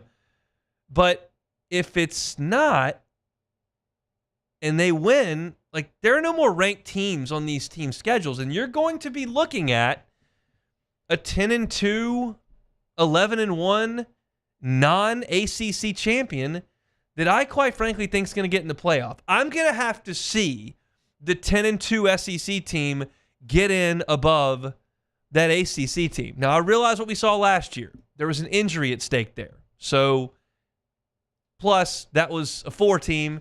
This is a 12 team, and they're a little bit more variable there. So, I think it's just interesting to discuss. But in any event, that's 4 ACC teams that are very much in the mix. You got the Big 12. BYU's undefeated. They don't play any other ranked teams on their schedule. They're done. They've got an at UCF game and an at Utah game, and who knows what Utah is at this point. They don't win a lot, and Cam Rising sometimes plays, sometimes just whatever. But BYU's undefeated. Iowa State also undefeated, 7-0, 4-0 in league play. Kansas State is 6-1. They survived a tough one against Colorado, but they're 6-1. And Iowa State and Kansas State, who are very much in this mix, play at the end of the season in Manhattan on the 30th of November. So, again, is it likely that those 3 teams run the table until then? It is not. But are they absolutely meriting discussion right now with more games in the rearview mirror than they have in front of them? Yeah, that's 3 more teams out of the Big 12. I will say when I talk about the Big 12, it feels like that's going to be a one-bid league. But we'll see. It feels like that. And then you get to the Big 10. Oregon's undefeated. Indiana's undefeated. Penn State's undefeated. We don't really have to have a long discussion about Oregon. Everyone thinks they're legit. There's a decent chance they go undefeated, maybe 11-1, probably in the Big Ten championship game. They're going to get in. Indiana is one we have to talk about, and they're the toast of the Big Ten right now. Everybody's darling. Coach Cignetti, Google me, the whole deal. They're 7-0, 4-0 in league play. Here's what they've got left. Washington at home. That's a 4-3 Washington team. At Michigan State. That's a 4-3 Michigan State team. Michigan coming to Bloomington. That's a 4-3 team. They're at Ohio State. Even if they lose it, their last game is against Purdue in Bloomington, and Purdue is 1-6. Indiana is likely to be 10-2 at worst. At worst. And the question, Beck, is what do we think about 10-2 Indiana, who loses one of these 4-3 games, whether it's Washington, at Michigan State, or Michigan, and then at Ohio State? No big wins, no great wins, but they're in one of the 2 big conferences, and they're 10-2. I don't know what the difference in that would be to South Carolina going 10-2 or Texas A&M going 10-2. I mean, I guess the question is, who did you beat? And it's nobody, but you are in the Big Ten. You are, but if they lose to Ohio State, I think if they lose to Ohio State, I would say that it's pretty clear that if they lose to Ohio State but win out, they're probably in. However, if they lose to Ohio State and one more, I think they have to be out. They have no ranked wins. They don't have a good win on their schedule. I want to backtrack. I phrased that very poorly. It's not like A&M who would play LSU and Texas and right. It's not exactly the same. No, but it's not a name brand. It's not. It's Indiana. Is kind of what I'm getting at here. This is fascinating, and you could suggest it's bad that we fall into this subjective deal, but I'm just telling you, I don't think Indiana's going 9-3. I think they've gone too far to fall flat on their face. They could, but Washington, Michigan State, and Michigan aren't that good, and Purdue's awful. So Indiana's in the catbird seat, in my opinion, because I don't think they're going to beat Ohio State, which means they're not going to go to the Big Ten championship game, and I think they're just going to rest on this schedule. Maybe it puts them, number 11, but it's hard to say. It's hard to keep out a 11-1 team in the Big Ten. Yeah, it is. Penn State's 6-0. They're one we're going to talk about too. Penn State dodged a bullet, obviously, when they went out to L.A. and came from behind in a big way and beat USC. But you look at Penn State's schedule, and we know what Penn State's MO is that they don't beat the great teams, but they beat all the other ones. And, well, it's Ohio State and a lot of the other ones. They're at Wisconsin this week. If you're an LSU fan, you probably want Penn State to lose that game, quite frankly, because you need Penn State to come up with a couple losses. You got Ohio State in Happy Valley. That's a big noon kickoff. Probably a whiteout on LSU's bye week. And then their last four are Washington, at Purdue, at Minnesota, and Maryland. It's not great. It's just not. And the Big Ten is not cannibalizing itself to this point in the way that the SEC is. Vanderbilt beating Alabama is an indictment on Alabama, sure. And if that happened in the Big Ten and Ohio State lost to Northwestern, I certainly wouldn't be coming to Ohio State's aid. But Tennessee loses at Arkansas. And LSU, that's not cannibalizing itself, but you lost to a bad USC team. It's just brutal. Ole Miss loses. Yeah, Ole Miss loses to Kentucky. I mean, and maybe that's the SEC not being so good. Maybe they're just better teams across the board in the SEC than there are the Big Ten. But Penn State's schedule's pretty light the rest of the way. And then you got Illinois, who everybody is now having to pay attention to, who dropped one to Penn State, but that's been it thus far. And maybe that takes care of itself. They go to Oregon and lose this week. That's likely. That's their second loss. Maybe they're out because they don't have any wins of consequence. I don't know how much credit we're going to give them for Nebraska and Kansas at this Michigan. point. And Michigan. Michigan is just they're not good. They're but I wasn't giving any credit to Indiana for Michigan earlier either. No. That's a lot of teams in the mix in the Big Ten. That's 5 of them. Now, the SEC is sitting here with 6 teams at 6-1, plus Bama and Ole Miss who don't think they're dead yet. That's a total of 8. Now that will sort itself out, but I mean, it's a big jumbled mess, and I think everyone that listens to me is pretty comfortable with where things are from an SEC perspective. A&M's got LSU and Texas coming to College Station. LSU's at College Station, then has to deal with Bama at home. Georgia still has a game against Tennessee left to play, as well as a trip to Ole Miss to play. Tennessee's got Georgia that they've got to deal with moving forward. Missouri has got a couple of landmines to deal with, one being Ole Miss, the other being Alabama. And then you got Texas, who's got to go to Texas A&M. Tennessee, who you said Tennessee doesn't play Ole Miss though? No, Tennessee plays Georgia. Okay, yeah. And left for Tennessee outside of that, Vanderbilt. Tennessee's got State, Vanderbilt, Georgia, Kentucky. So, I mean, I just don't think Tennessee's going to lose to the other 3 teams besides Georgia. Maybe not, but I mean, man, they lost to Arkansas. They lost, exactly. But if the thing is it's weird, but I actually think I have more confidence in Tennessee after seeing how they're winning games now, as opposed to the offense just going out there and running in defense. It's running in defense, which is obviously games are always going to be closer because you're not going to run away from anybody, but you also are just going to be in games more, and you have a better chance of winning because your defense is so good. So I actually really like Tennessee, and I really think they have a good chance on the road in Georgia. I think a lot of people may not count them out in that game, but I think they really do have a chance. And yeah, if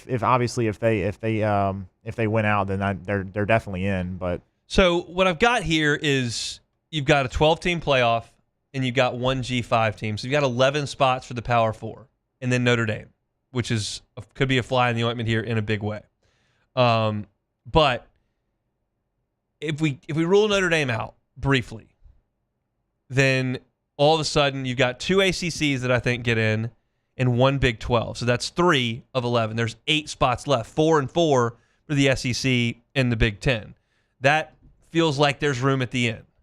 Your 10 and 2s are going to be okay there, I think. I think Notre Dame's out. They've got to play Navy and Army still, and then USC at the end of the season. Do you think they're going to lose to Navy or Army? That Navy and Army. They lost to Northern Illinois. I got it. And Navy and Army are legit this year. They are legit. Based on what? Based on they have dominated every single game that they've played, and they're not just playing cupcakes in all their games. They're playing conference games against teams in the. I'm not saying the Americans anything to look at, but they're not. What would Ole Miss's record be if they played Navy's schedule? They'd probably lose one game, maybe. To who? I don't know. Somebody. No, they would not. They would be undefeated, and they'd have won every game by 35 points. Okay. What would Texas A&M's record be if they played Navy's schedule? I could see both of them losing a game. I could. I think Notre Dame's going to beat both those teams. And if Notre Dame gets in, it tightens the math quickly because you're down to 10. You think that they're going to win? You think Notre Dame's going to win out? Yeah. Really? I mean, I just don't think they play anybody that's very good. USC sucks. LSU threw up on themselves in that game. They did. That is a pitiful loss at this point. Yeah. And look, if this LSU defense were to play, and not that they got torched in that game, but they did give up the 2 touchdown drives in the fourth quarter that sunk them. And they're just better than they were. And USC's worse. And it's just it's disappointing that LSU let that happen. It is just crazy that I guess, I don't know, man. If LSU had won that game, or if they had scheduled Rice in that game, LSU would be a 70% chance to make the playoff right now.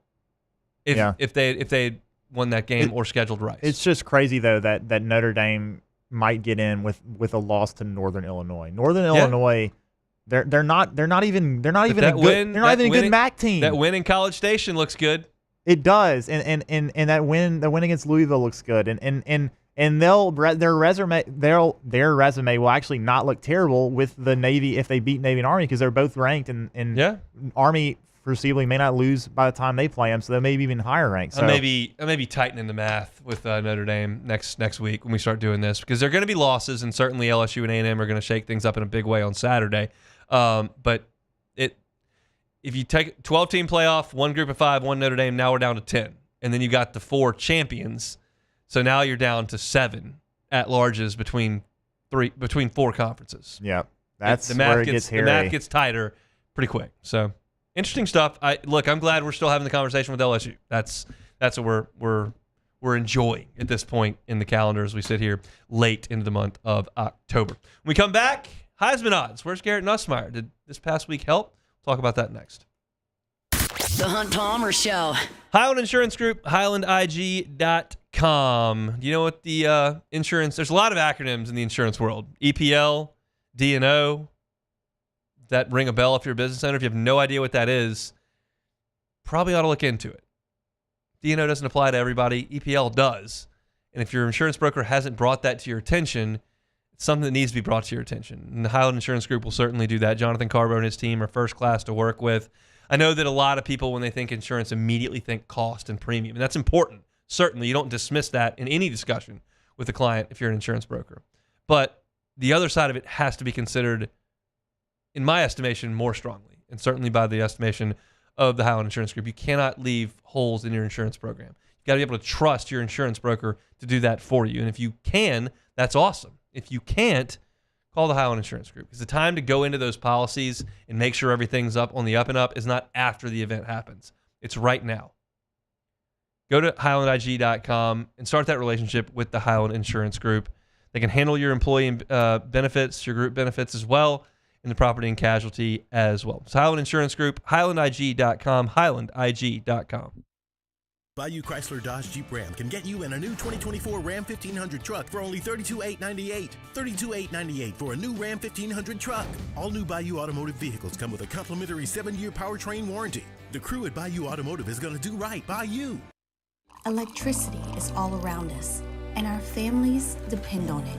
Every day is sparked by the power of a cold drink or a warm meal, a movie night, and a comforting light at the end of a dark hallway.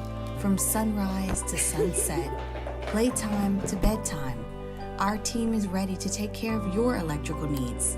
Even in the case of an after-hours emergency, the light in your life shines brighter with Mr. Electric. The Windsor Senior Living Community in Mandeville, Louisiana is a beautiful, vibrant apartment community geared toward seniors. They are nestled right in the heart of Mandeville, where seniors live a more carefree lifestyle in spacious apartments with the peace of mind that comes from having a little extra help. Call the Windsor at 985-624-8040 to schedule a lunch and tour. Come see how the Windsor can be your passport to peace of mind. Breck teamed up to reimagine your parks, and you imagined big. With your help, we went to work, creating 12 beautiful community parks across the parish. A family-sized water park, miles and miles of trails, and parks just for your dogs. There are more places to splash, to explore, to run wild, and even soar. You imagined, we delivered. Gold. Breck, your #1 park system in the nation. I've been doing business with Luba for 25 years. They're dependable, trustworthy. It's just the attention to detail with our clients. Our folks have years and years of experience. They're highly trained professionals, but many companies have that asset. What I'd like to think makes Luba a bit different is that we use those talents in a way that truly is dedicated to serving the needs of the folks who depend on us. There it is, the extra mile, on the border of expected and extraordinary for those willing to go further, like vans customized for work or play, with safety and tech to keep you connected, supported by a 5-star sales, service, and finance team, and backed by the 1-star you know. So go the extra mile. It's never crowded, because so few have what it takes to go there.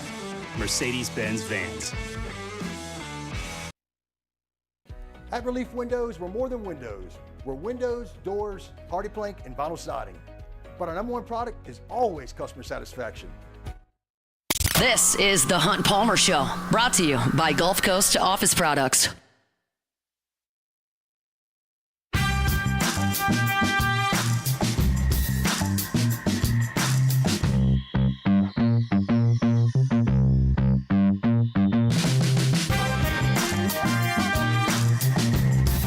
Hell's getting things rolling this week. Sharie Isheck will join us in 10 minutes. We're going to talk Saints for 96% of that discussion, but we will get to a little bit of Pels with Sharie as well. For now, let's talk Heisman. We're going to start doing this on Tuesdays as well. The odds shift based on the performances over the weekend. And Ashton Jeanty, Cameron Ward, now the top two. They are tied atop the odds at plus 225. As I look at the statistics, like Ashton Jeanty is going to just have to do this all year. And then he's going to need all these quarterbacks to take losses because that's what it's going to take for him to get there. Jeanty leads the country in yards per game rushing by 51 yards per game. He is currently on pace through 6 weeks to run for 2,496 yards. He's second in rushing touchdowns to Bryson Daly, Army's quarterback. He's got 17, but he's only played 6 games. Daly has played 7. So statistically, he is dwarfing the rest of the country on the ground. And that's what it will take for a Boise State running back to do this. He's also going to have to win out, I think. But he and Cam Ward share the top spot right now. Garrett Nussmeier has inched up the pecking order. He's now 7th. Well, he's tied for 6th, I should say. It's Jeanty plus 225 with Cam Ward. At plus 400, it's Dylan Gabriel, and then everybody backs up beyond those. It's Cade Klubnik of Clemson at plus 2,000 with Travis Hunter. Then you get to plus 3,000 with Carson Beck and Garrett Nussmeier. I think Nussmeier could do this. I would not bet on it because he's gonna have to go nuts. But he's got a huge primetime game on Saturday on the road in Kyle Field. Then Bama comes for Saturday night in Death Valley, and game day may be here if he does it against Texas A&M. For the purpose of this discussion, we're just going to talk about LSU continuing to win. If they don't, nobody cares. But if LSU continues to win, and he puts up the numbers he's been putting up, which have been fairly pedestrian but solid, well, all of a sudden he'll move up the ranks because he can take care of Carson Beck in a potential SEC championship game, and he can take care of Jalen Milroe, who's right there behind him, in 2 weeks. And if an LSU quarterback leads a team that goes 11-1 and wins the Southeastern Conference, and he's in the top 10 in all these statistics that Garrett's in the top 10 in terms of passing, he's going to pass Ashton Genty, and I think he'll pass Cade Klubnik, and we'll see what Cam Ward and Dylan Gabriel do on undefeated teams. But it's possible at this point. Just, I would say, extremely unlikely. I told you back as we were previewing LSU and Texas A&M in the first segment of the show, maybe it was the second segment, I don't think LSU is going to go unbeaten from here. I don't think they're going to go 11-1. I would be thrilled to be wrong, but I'm not that confident in that gauntlet of games. I certainly leave the door open for its possibility. I feel like 10-2 is very achievable, and I think that's probably good enough to get into the college football playoff. We'll just have to see. As far as the Heisman goes, you're going to have to win them all, and if LSU does that, I think Garrett Nussmeier will be right in that mix. Okay, but let's just say, for argument's sake, that Miami wins out. Yes. And LSU wins out. Yes. How do you? You'll look at numbers and how that happened. My guess right now would be that Ward would win it. Yeah. But if Nussmeier does, he can't have the Florida game like Jaden had. The Florida game was, everybody looked at it and went, oh, really? Like, because no one else can do that. Like, he was running 75-yard touchdowns and then 50-yard touchdowns and then all the while throwing for 350. And, like, it just became overwhelming. And Nussmeier can't do that. But I do think it's within the realm of possibility in the A&M and Alabama game for Garrett Nussmeier to throw for 325 yards and 3 scores in both of those games. And if he does that on that stage against those opponents, these odds will change drastically. And, like, I realize that this sounds like a massively homered conversation, but, like, yeah, if he goes out there against A&M and he throws 2 picks and throws for 240 and 1 score, like, yeah, he's going to fall off a cliff. And if LSU loses the game, the conversation's over. But it's not as if we're saying something completely outlandish with Garrett Nussmeier putting up huge passing statistics against these teams. Texas A&M is vulnerable through the air. Mississippi State had a lot of success throwing the ball against them last weekend, and we saw Carson Beck just absolutely eviscerate this Alabama secondary in the second half of that game. It can be done. This is not outlandish discussion. Again, there's a reason why the odds are what they are. There's a reason you can bet $100 and win $3,000 on it. It's not likely, and I'm not suggesting it's likely. The point of the conversation is, could he do it? And the answer is yes. And quite frankly, it's not like we're asking Jordan Jefferson in a run-heavy offense in 2011 to throw for 315 in these 2 games. That would never happen because LSU wouldn't attempt to do that. But this offense calls for Garrett Nussmeier to do this. So if LSU is going to win in College Station and is going to win against Alabama in Baton Rouge, 2 things that I think most people think are possible, well, then it's likely that he has a big game. And I think that he's going to be in this discussion until he has a clunker. And yeah, he didn't throw for a touchdown on Saturday. And yeah, the passing numbers weren't astronomical. And thankfully, LSU's running game was great. And he was very, very good about making decisions and not putting the ball in harm's way and turning the ball over. That was my biggest key in the game, was no turnovers. You had to eliminate those, which he had not in South Carolina against Ole Miss. He had not eliminated the turnovers. Well, he did on Saturday. That's a big step for him. Now, can you limit those turnovers and make the big plays through the air? I think it's going to be interesting.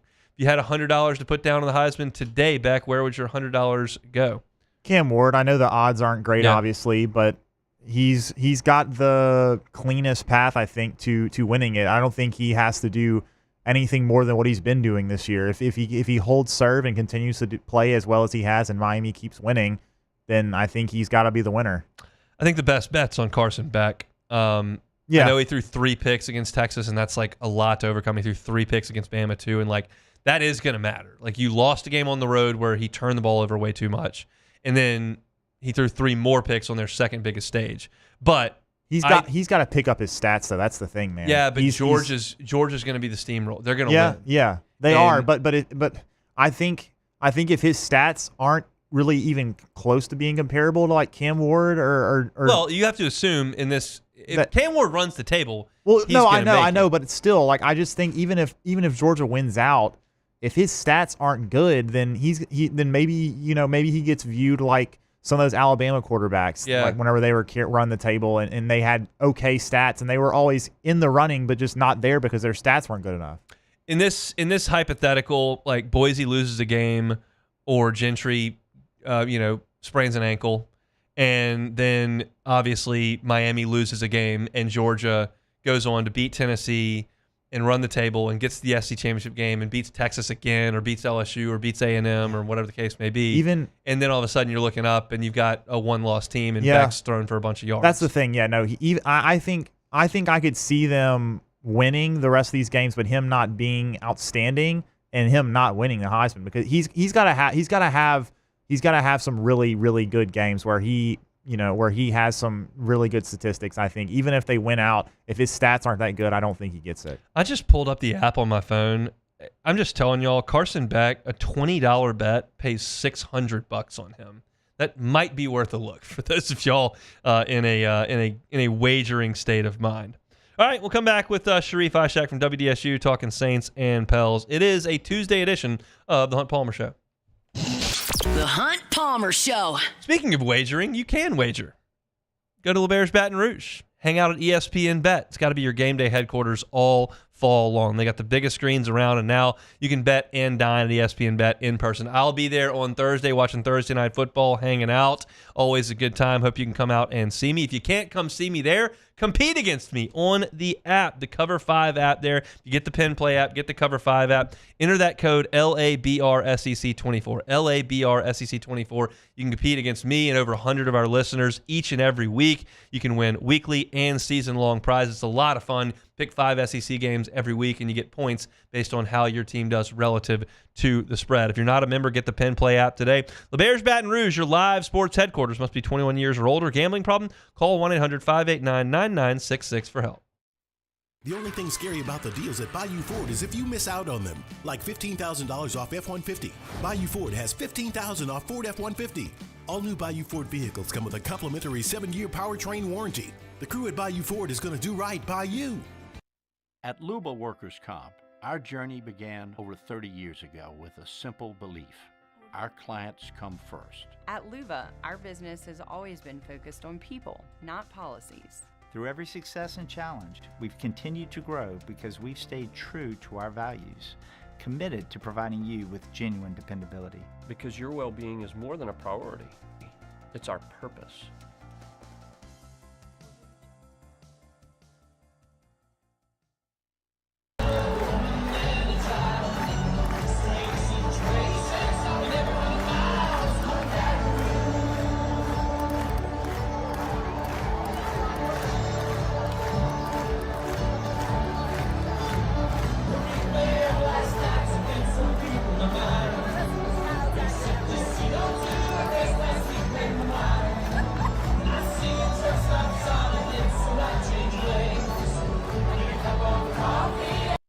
Hey, it's Matt Moscona. For years, you've heard me tell you about Insurance Network of Louisiana, helping you find better coverage for less money. But it's not just for your home and auto. They also offer commercial property. So, retail stores, professional offices like doctors, dentists, attorneys, clothing boutiques. Insurance Network of Louisiana can find you better coverage for less money. They service the entire state of Louisiana, and they're local. So call today at 293-0450 or lainsurance.net.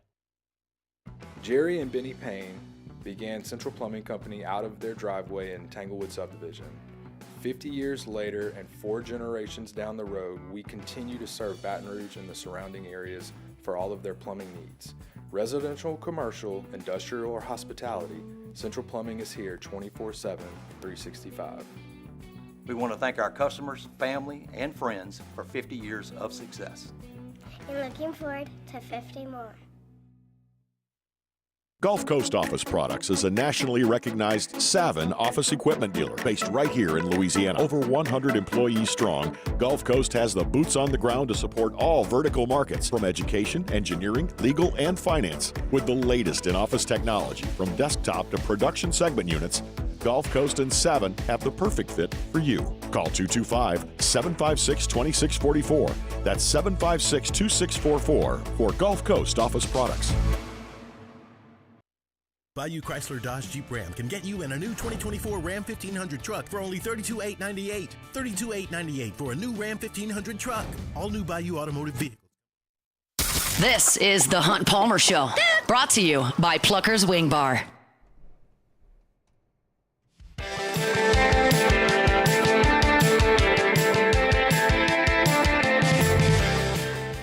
.1045 ESPN Baton Rouge is your new home for the New Orleans Pelicans. Wednesday night, that is tomorrow night, the Pelicans open the season against the Chicago Bulls. Tip-off is set for 7 p.m. right here on 104.5 ESPN Baton Rouge. Wow, Pelly season opponents. I just pulled up their over-under for the season. 45.5 wins. Hammer the over, for the Pellies. Hammer Beck it. is all over the over. The question is, where is Sharie Isheck? Well, he works at WDSU, and he's on the phone right now. But where is he in relation to 45.5 wins? Sharif? I bet you have an idea of what I'm going to say for them to get over 45.5. They better stay healthy. You better. And guess what? Game one, Zion is game-time decision, and DeJounte Murray is a game-time decision. How? Not because they're not healthy, technically healthy. I guess you could say it's not healthy, but Zion is dealing with an illness. He missed practice today. He's a game time decision, but Willie did say he's hopeful that he can go.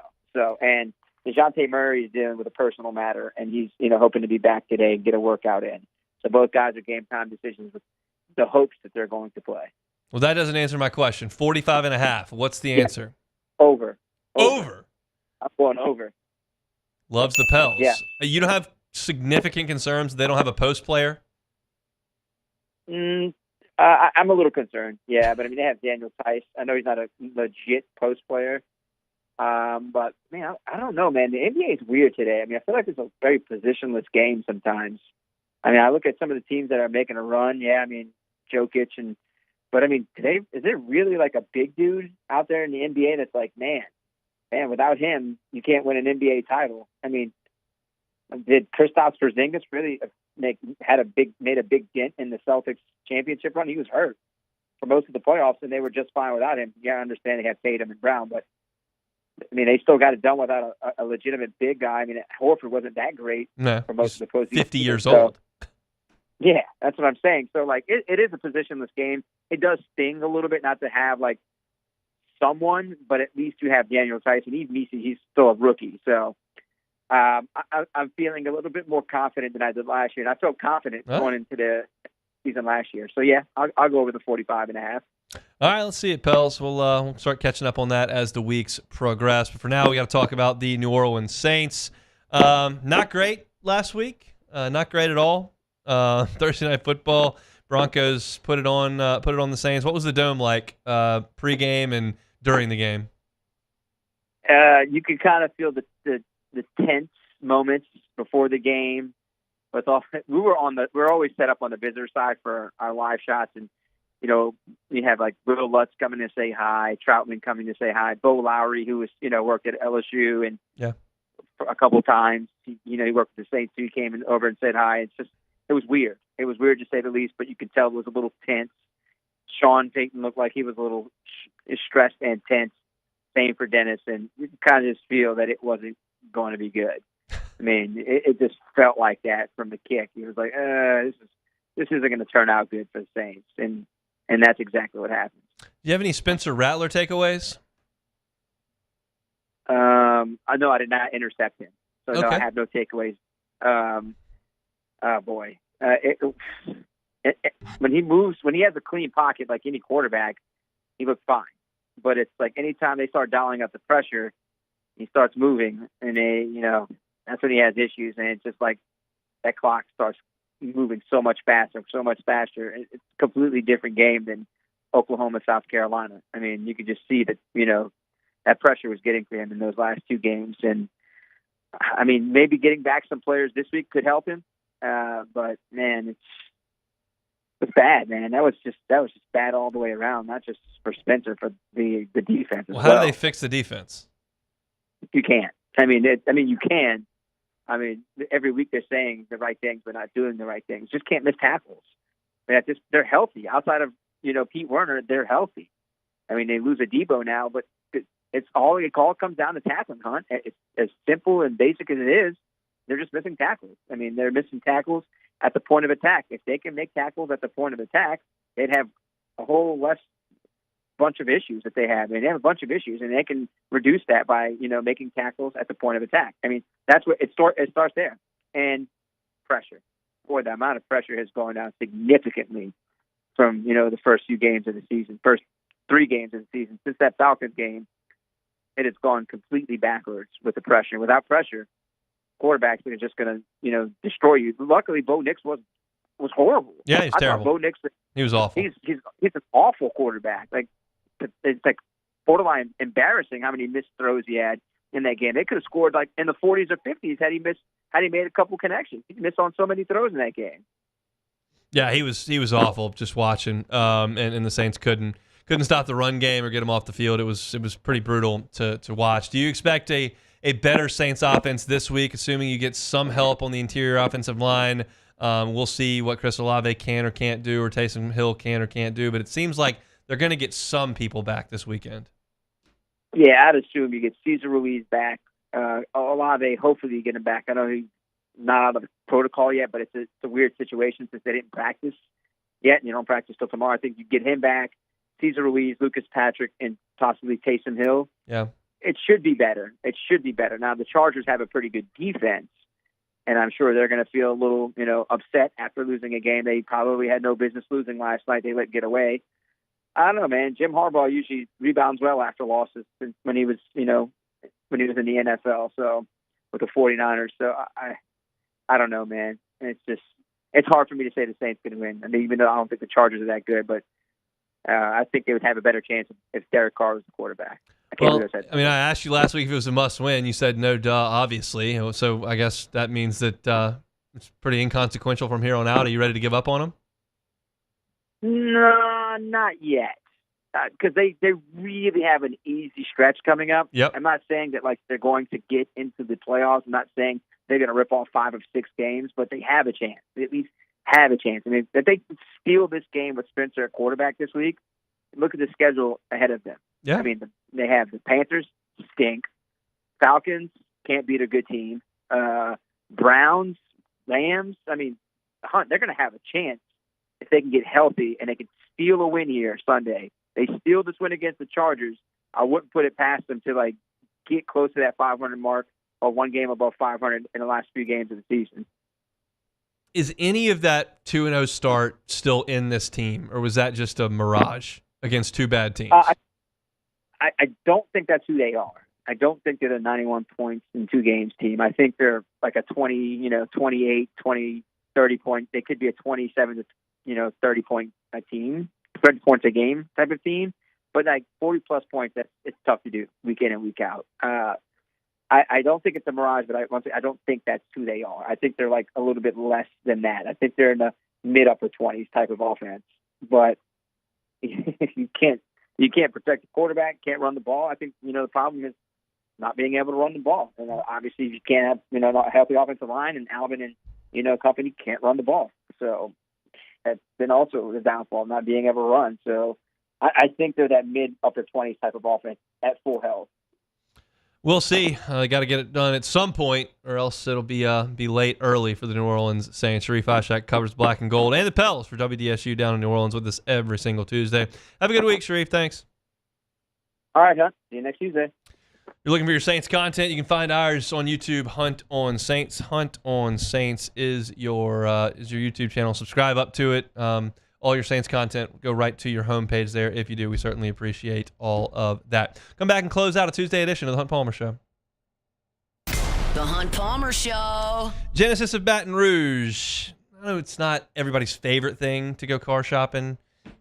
Go to the dealership, you got the salesman who runs up to you and is trying to show you every bell and whistle, and you got a lot of numbers bouncing around in your head. You're not really sure. It doesn't have to be that way.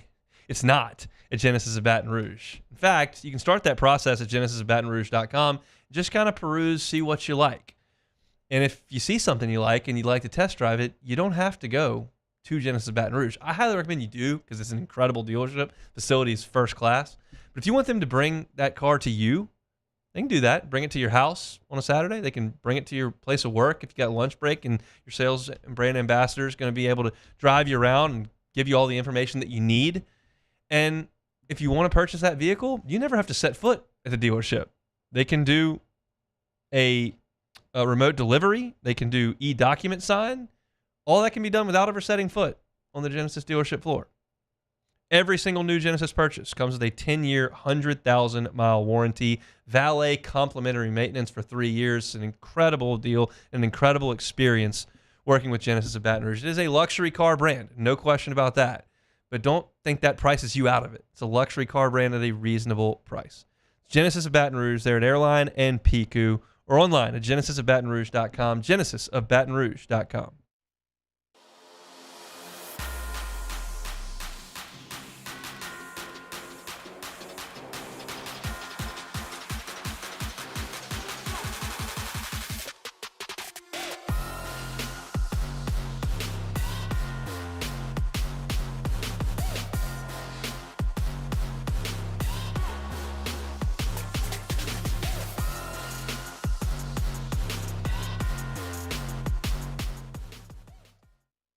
Dylan Cruz here to tell you about Six Rings Baseball and Softball Camp. If you live on the North Shore and play ball, go to Six Rings Camps with former LSU assistant coach Dan Canaveri. His knowledge is second to none, and your child will improve and have fun doing it. Camps were held at Coquille Park and Six Rings Academy in Covington with 4 sessions over the summer. Full day and morning only sessions are available from ages 7 to 13. Go to sixringsbaseball.com or call 985-206-9096. Learn the game to love the game. The only thing scary about the deals at Bayou Ford is if you miss out on them, like $15,000 off F-150. Bayou Ford has $15,000 off Ford F-150. All new Bayou Ford vehicles come with a complimentary 7-year powertrain warranty. The crew at Bayou Ford is going to do right by you. Breck teamed up to reimagine your parks, and you imagined big. With your help, we went to work, creating 12 beautiful community parks across the parish. A family-sized water park, miles and miles of trails, and parks just for your dogs. There are more places to splash, to explore, to run wild, and even soar. You imagined, we delivered. Gold. Breck, your #1 park system in the nation. I've been doing business with Luba for 25 years. They're dependable, trustworthy. It's just the attention to detail with our clients. Our folks have years and years of experience. They're highly trained professionals. But many companies have that asset. What I'd like to think makes Luba a bit different is that we use those talents in a way that truly is dedicated to serving the needs of the folks who depend on us. Electricity is all around us, and our families depend on it. Every day is sparked by the power of a cold drink or a warm meal, a movie night, and a comforting light at the end of a dark hallway. From sunrise to sunset, playtime to bedtime, our team is ready to take care of your electrical needs. Even in the case of an after-hours emergency, the light in your life shines brighter with Mr. Electric. At Relief Windows, we're more than windows. We're windows, doors, party plank, and vinyl siding. But our #1 product is always customer satisfaction. Visit us online. You're listening to The Hunt Palmer Show, brought to you by Plucker's Wing Bar.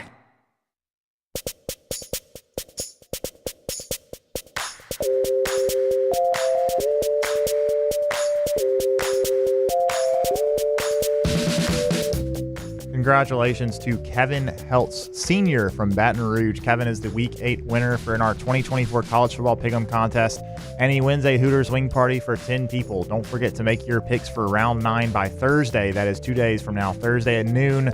Weekly winners will receive a Hooters wing party for 10 people, and the first place season-long champion will receive a 75-inch 4K flat-screen TV and soundbar, plus free Hooters wings for an entire year. It's the 2024 College Football Pick'em Contest presented by Hooters. All right, we're closing up shop here. I want to remind you about my friends at Plucker's Wing Bar. They bring you our Tuesday shows each and every week. Get on by tonight, 8:30 Sports Trivia, Nicholson location. I'll be hosting. You can be winning gift cards and drinking some beers and eating some wings. Always a good time. Grab a team and come out and see us at Plucker's on Nicholson, 8:30. Have you out of there by 10 o'clock. All right, Beck, let's play some Take It or Leave It. Alrighty, first one here. Texas A&M, as you did mention briefly when talking about the game, will be wearing all black for the LSU game. Uniforms are take it or leave it. Okay, y'all know I don't like Texas A&M, and that's fine. But I do take out my personal biases when I evaluate uniforms as well as traditions. And Texas A&M has some things that I really like. I think their stadium's awesome. I think the Aggie War Hymn is awesome. I think their band is awesome. The marching they do at halftime is incredible. A lot of the stuff is good. Wearing all black uniforms and having your entire stadium wear all black when your colors are maroon and white is stupid. We have been over this many, many times. You have school colors and team colors and holiday colors for a reason, because that's how you identify yourself. You're not black. It's not a black school. Georgia wears black. That's fine. That'll work. You don't have black in your color scheme. It looks stupid. It is stupid. And I hope LSU embarrasses it. There is no other way to look at this. Beck? I agree with you, man. It just doesn't make any sense to me. Like, it doesn't make any sense. That's all there is to it. I don't understand how any A&M fan can rationalize Oh, they why. love it. They're all about it. Like somebody I saw on Texas today when I was reading through, they were like, oh, we're 6-0 when I wear my maroon. Should I wear my maroon or should I wear black? And they were like, oh, you got to wear black. Okay. It's okay. It's dumb. I mean, Tennessee wearing their smoky grays is terrible. I don't even like when Mississippi State wears gray. Quite frankly, they should be in maroon and white. But it is what it is. A&M's going to do what they're going to do, and it looks dumb. Yep.